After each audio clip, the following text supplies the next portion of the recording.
Hi friends, ഞാനിന്നിവിടെ ഒരു spicy mutton fried recipe ആയിട്ടാണ് വന്നിട്ടുള്ളത്. അപ്പോൾ ഇത് പേര് കേൾക്കുന്ന പോലെ തന്നെ കുറച്ച് സ്പൈസിയാണ് കേട്ടോ. പക്ഷേ ഇത് നാടൻ രുചികൾ ഇഷ്ടപ്പെടുന്നവർക്ക് വളരെയധികം ഇഷ്ടപ്പെടും. അപ്പോൾ ഇതിൽ ഞാൻ മെയിനായിട്ട് കുരുമുളക് പൊടിയാണ് ആഡ് ചെയ്തിട്ടുള്ളത്. അതേപോലെ ചില്ലി പൗഡറും. ഇതിൽ പച്ചമുളക് ഒട്ടും ആഡ് ചെയ്തിട്ടില്ല. അപ്പോൾ നമുക്കിത് എങ്ങനെ ഉണ്ടാക്കാമെന്ന് നോക്കാം അല്ലേ. അപ്പോൾ ഞാൻ അതിന് വേണ്ടിയിട്ട് ഇവിടെ 1 കിലോ മട്ടനാണ് എടുത്തിട്ടുള്ളത്. അപ്പോൾ മട്ടൺ ആദ്യം തന്നെ നമ്മൾ നന്നായി വൃത്തിയായി കഴുകിയിട്ട് നമുക്ക് അതിലേക്ക് വേണ്ട മസാലകളൊക്കെ നമുക്ക് ആഡ് ചെയ്ത് കൊടുക്കാം. അപ്പോൾ ഞാനിവിടെ അതിന് വേണ്ടിയിട്ട് 1 ടീസ്പൂൺ മുളക് പൊടി എടുത്തിട്ടുണ്ട്. പിന്നെ ഒരു 2 ടീസ്പൂൺ മല്ലിപ്പൊടി എടുത്തിട്ടുണ്ട്. മുളക് പൊടിയുടെ ഇരട്ടി തന്നെ മല്ലിപ്പൊടി എടുത്തേക്കണ്. അങ്ങനെ നിങ്ങൾ ഒരളവ് വെച്ചിട്ട് എടുത്താൽ മതി. അപ്പോൾ കറി നിങ്ങൾക്ക് നല്ല ടേസ്റ്റി ആയിട്ട് കിട്ടും. കറി ആണെങ്കിലും ഫ്രൈ ആണെങ്കിലും നല്ല ടേസ്റ്റി ആയിട്ട് കിട്ടും. അതേപോലെ ഗരം മസാല 3/4 ടീസ്പൂണ്. അത് മീറ്റ് മസാലയോ അല്ലെങ്കിൽ ഗരം മസാല നമ്മൾ വാങ്ങുന്നതോ എടുക്കാം. ഉപ്പ് ഒരു 3/4 ടീസ്പൂണോളം ഉപ്പ് എടുത്തിട്ടുണ്ട്.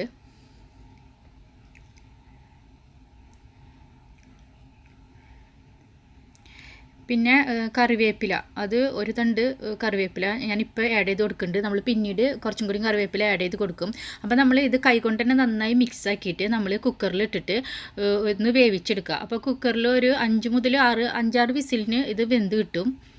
അപ്പോൾ പിന്നെ മട്ടൻ്റെ വെറൈറ്റി അനുസരിച്ച് നമ്മൾക്ക് വിസിലിൽ ചിലപ്പോൾ വ്യത്യാസമൊക്കെ വരും. അപ്പോൾ നിങ്ങൾ കുക്കർ തുറന്ന് നോക്കിയിട്ട് വെന്തിട്ടില്ലെങ്കിൽ നിങ്ങൾ ഒന്നും കൂടിയും വേവിച്ചെടുക്കുക. അപ്പോൾ നമ്മൾ ഇതിലേക്ക് ഒരു 1/4 ഗ്ലാസ് വെള്ളം ഒഴിച്ച് കൊടുക്കുക. അപ്പോൾ നമ്മൾ ഈ മട്ടനെ ഒന്ന് നികക്കാനുള്ള വെള്ളം മാത്രം മതി, ഓവർ വെള്ളം ആവശ്യമില്ല. അല്ലെങ്കിൽ നമുക്കിത് ഫ്രൈ ഉണ്ടാക്കുന്ന സമയത്ത് ഈ വെള്ളം വറ്റിച്ചെടുക്കുന്നത് ഒരു ബുദ്ധിമുട്ടായിരിക്കും. അപ്പോൾ കുറച്ച് വെള്ളം ഒഴിച്ചാൽ മതി, മട്ടൻ വേവാനുള്ള വെള്ളം മാത്രം മതി. ഇപ്പോൾ നിങ്ങൾക്ക് നോക്കിയാൽ മനസ്സിലാവാം, മട്ടൻ്റെ ഒരു 1/4 ഭാഗം മാത്രം ഇപ്പോൾ വെള്ളമായിട്ടുള്ളൂ. അപ്പോൾ ഇത് അളന്നെടുക്കുകയാണെങ്കിൽ 200 ml വെള്ളമൊക്കെ നിങ്ങൾ അളന്നെടുത്തിട്ട് ഒഴിച്ചാൽ മതി, അത്രയ്ക്കൊക്കെ ആവശ്യം ഉണ്ടാവുള്ളൂ. അതിനുശേഷം നമ്മൾ ഇത് ഒന്ന് മൂടി വെച്ചിട്ട് ഒരു 5-6 വിസിൽ വരുത്താം. അപ്പോൾ നമ്മൾക്ക് ഈ കുക്കറിൽ മട്ടൻ വേവണ സമയം കൊണ്ട് നമുക്കുള്ള മറ്റുള്ള ഇൻഗ്രീഡിയൻസ് ഒക്കെ തയ്യാറാക്കാം. അപ്പോൾ അതിന് വേണ്ടിയിട്ട് ഇപ്പോൾ ഇവിടെ ഒരു 4-5 റെഡ് ചില്ലി എടുത്തിട്ടുണ്ട്. പിന്നെ ഗാർണിഷിന് വേണ്ടിയിട്ടാണ് മല്ലിയില എടുത്തിട്ടുള്ളത്. പിന്നെ കുറച്ച് കറിവേപ്പില, പിന്നെ ഒരു പിടി ചെറിയ ഉള്ളി, അത് നമുക്ക് ചെറുതായിട്ടൊന്ന് അരിഞ്ഞ് മാറ്റി വെക്കണം. പിന്നെ കുരുമുളക് നമ്മളിങ്ങനെ വാങ്ങിയിട്ട് വീട്ടിൽ തന്നെ പൊടിച്ചെടുത്താൽ മതി. കാരണം നമ്മൾ പാക്കറ്റിൽ വാങ്ങാൻ കിട്ടുന്ന ആ പൊടി നമ്മൾ ഈ പറയുന്ന ടേസ്റ്റ് ഇട്ട് കഴിഞ്ഞാൽ ഉണ്ടാവില്ല. പിന്നെ ഇഞ്ചിയും വെളുത്തുള്ളിയും, ഒരു കുടം വെളുത്തുള്ളിയും 1 കഷ്ണം ഇഞ്ചിയും ചതച്ചെടുക്കണം. പിന്നെ വെളിച്ചെണ്ണ തന്നെ വേണം, അതർ ഓയിൽ യൂസ് ചെയ്താൽ ടേസ്റ്റ് ഉണ്ടാവില്ല. അപ്പോൾ നമ്മൾ ഇപ്പോൾ മട്ടനൊന്ന് വെന്ത് കിട്ടിയിട്ടുണ്ട്.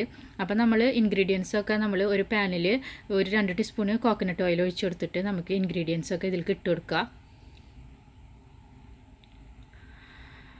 അപ്പോൾ നമ്മൾ ആദ്യം തന്നെ ഓയിൽ ഒഴിച്ചതിന് ശേഷം ആദ്യം തന്നെ നമുക്ക് ചെറിയ ഉള്ളി ചെറുതായിട്ട് അരിഞ്ഞത് ഇട്ട് കൊടുക്കാം. പിന്നെ ചെറിയ ഉള്ളിക്ക് പകരം നിങ്ങൾക്ക് സബോള, തിരക്കുള്ള സമയമൊക്കെ ആണെങ്കിൽ സബോള ഇട്ട് കൊടുക്കാം. പക്ഷേ സബോള ഇട്ട് കൊടുത്തു കഴിഞ്ഞാൽ അധികം ടേസ്റ്റൊന്നും ഉണ്ടാവില്ല ഈ ഫ്രൈക്ക്. അതിനുശേഷം നമ്മൾ ഇതിലേക്ക് റെഡ് ചില്ലി ഇട്ട് കൊടുക്കുക. പിന്നെ കറിവേപ്പില, ഇതൊന്ന് ജസ്റ്റ് ഒന്ന് വഴറ്റാം.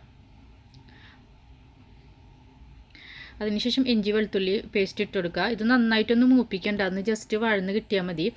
ജസ്റ്റ് ഒന്ന് വഴന്ന് വരുന്ന സമയത്ത് നമുക്ക് വെന്ത മട്ടൻ ഇതിലേക്ക് ആഡ് ചെയ്ത് കൊടുക്കാം.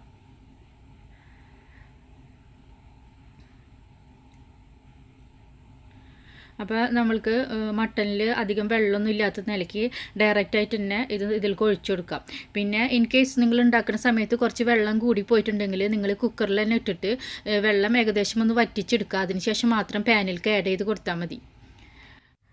അതിനുശേഷം നമ്മളിവിടെ പൊടിച്ച് വെച്ചേക്കുന്ന കുരുമുളക് പൊടി 3/4 ടീസ്പൂൺ നമ്മൾക്ക് ഇതിലേക്ക് ആഡ് ചെയ്ത് കൊടുക്കണം. അതിനുശേഷം ഇത് നന്നായിട്ട് ഇളക്കിയിട്ട് നമ്മൾ വെള്ളമൊക്കെ ഫുള്ള് വറ്റിച്ചിട്ട് നന്നായിട്ടൊന്ന് ഡ്രൈ ആക്കി എടുക്കുക. അതിനുശേഷം നമ്മൾ ഇത് നന്നായി ഡ്രൈ ആയതിനു ശേഷം നമ്മൾക്ക് ഇതിൻ്റെ മേലെ 1 ടീസ്പൂണ് വെളിച്ചെണ്ണയും കൂടി നമുക്കിതിൻ്റെ മേലെ ഒഴിച്ചു കൊടുക്കുക. എന്നിട്ട് അതിനുശേഷം നമുക്കിത് കുറച്ച് നേരം ഒന്ന് മൂടി വെക്കുക. ഒരു 2 മിനിറ്റ് മൂടി വെച്ചാൽ മതി. അതിനുശേഷം നമ്മൾ വീണ്ടും ഒന്ന് ഇളക്കി കൊടുത്തിട്ട് ഇതിൻ്റെ മേലെ നമുക്ക് ഗാർണിഷ് ചെയ്യാനുള്ള കറിവേപ്പിലയോ മല്ലിയിലയോ ഏത് വേണമെങ്കിലും നമുക്ക് യൂസ് ചെയ്യാം. അപ്പോൾ എല്ലാവരും ട്രൈ ചെയ്യണം. വീഡിയോ ഇഷ്ടമായെങ്കിൽ സബ്സ്ക്രൈബ് ചെയ്യാൻ മറക്കരുത്. അതുപോലെ ഇൻഗ്രീഡിയൻസിൽ എന്തെങ്കിലും സംശയം ഉണ്ടെങ്കിൽ വീഡിയോൻ്റെ ഡിസ്ക്രിപ്ഷൻ ബോക്സിൽ നോക്കണം. അപ്പോൾ താങ്ക്സ്.